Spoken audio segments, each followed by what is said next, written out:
स्वाति अपने कमरे में कुर्सी पर दोनों हाथ से अपना मुंह ढककर दुखी मन से किसी गहरी सोच में डूबी हुई थी कि तभी उसकी सास संगीता जी उसके पास आकर गुस्से से बोली, तो आराम से कुर्सी पर बैठी हुई क्या सोच रही है? देखा नहीं रात के 9 बज गए हैं, अभी तक खाना नहीं बना। आज घर के सभी लोगों को भूखा रखने का इरादा है क्या?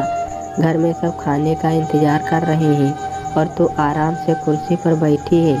यह सुनकर स्वाति बोली, आज मैं खाना नहीं बनाऊंगी, आज मेरा मूड ठीक नहीं है। क्यों, तेरे मूड को क्या हुआ? सुबह तो तू अच्छी भली ऑफिस गई थी, फिर ऑफिस में ऐसा क्या हुआ जो तेरा मूड खराब हो गया? संगीता जी ने स्वाति से कहा तो स्वाति दुखी होकर बोली, मम्मी जी जरूरी है कि ऑफिस में आने के बाद मेरा सिर दर्द से फटा जा रहा था। तब मेरा बहुत मन था कि कोई मुझसे एक बार चाय को तो पूछ ले, परंतु चाय की बात पूछनी तो दूर, किसी ने मेरा हाल चाल तक भी नहीं पूछा। दीदी कॉलेज से आकर अपने कमरे में सो गई। आपके बेटे ऑफिस से आकर आराम से ड्राइंग रूम में आपके और पापा के साथ टीवी देख रहे हैं।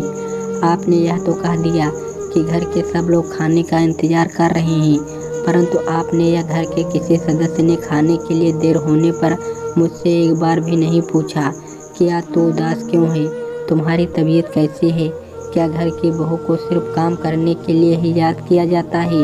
भूख लगी तो याद कर लिया, नहीं तो ऑफिस से आने के बाद मुझसे किसी ने एक बार भी नहीं पूछा कि तुम कमरे में अकेले सिर पर हाथ रख करके क्यों बैठी हो। जब कोई मेरी परवाह नहीं करता, फिर मैं किसी के खाने की परवाह क्यों करूं? स्वाति की बात सुनकर उसके ससुर और पति भी शायद कमरे में आ गए थे। उसके ससुर संगीता से बोले, बहू ठीक कह रही है, यदि हमें उसकी परवाह नहीं है तो वह हम सबकी परवाह क्यों करे? किसी ने उससे पूछा एक बार भी कि उसकी तबीयत कैसी है? बस घर के काम के लिए है तो हम बहू को याद करते हैं। वैसे भी बहू के आने के बाद तुमने काम को हाथ लगाना बिल्कुल बंद कर दिया।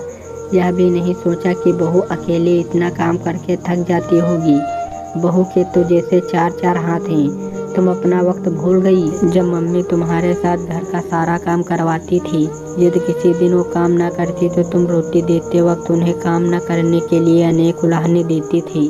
अरे सुख में ना सही तो कम से कम दुख में तो बहू का साथ दे दिया कर। फिर उन्होंने शरद को डांटते हुए कहा, तू कैसा पति है जो अपनी पत्नी की बिल्कुल भी परवाह नहीं करता? तुझे भी तो अपनी पत्नी का ध्यान रखना चाहिए। पापा की बातें सुनकर शरद अपराधी की तरह अपनी गर्दन नीचे झुकाकर स्वाति से बोला, सॉरी, मैं आगे से तुम्हारा पूरा ध्यान रखूंगा।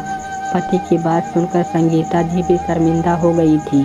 वह स्वाति से बोली, मैं अभी शरद से कहकर तेरे लिए सिर दर्द की गोली मंगवाती हूँ और साथ में तेरे लिए चाय बनाकर लाती हूँ। गोली लेकर तू आराम करना, खाना मैं बना दूंगी। सास की बात सुनकर स्वाति के चेहरे पर मुस्कान आ गई थी। कहानी अच्छी लगी हो दोस्तों तो लाइक और सब्सक्राइब करिए।